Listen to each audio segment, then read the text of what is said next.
Well, as you may recall, influenza was not that widespread in 2020. In fact, in the U.S., we saw a record low number of cases, but now the flu does seem to be back, at least in some communities. So what changed exactly, and how much can be attributed to the pandemic? Paul Gerke is at our NewsNation Smart Board with those statistics. The flu is actually kept so tightly under control that scientists think certain strains of it might be extinct now, or at least close to extinct.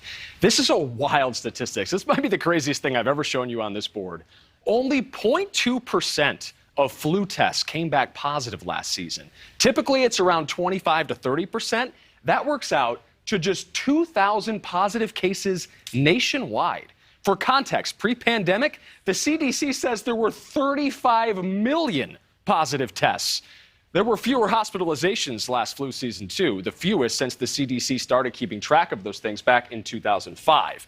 You don't have to be a Rhodes Scholar to understand some of the simple reasons we kept the flu at bay last year. Face masks, social distancing, hand washing, limited large gatherings, an emphasis on hygiene, but also the flu vaccine, like Aaron was talking about. At a time when people were still waiting on the COVID vaccine, it seems Americans were eager to get some sort of shot to make sure they at least weren't hit with the seasonal flu.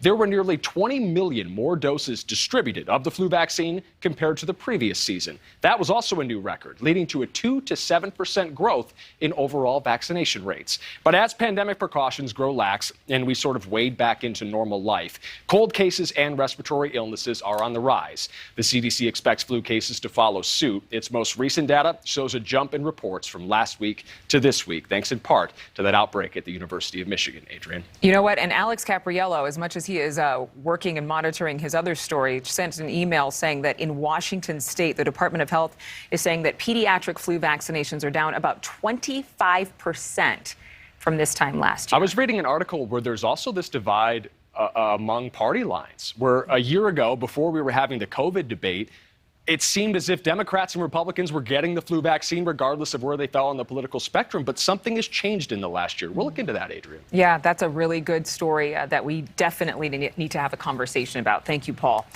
American household. Thank you so much for watching. Make sure to click on the red subscribe button below so you can get more of NewsNation's fact-driven, unbiased coverage.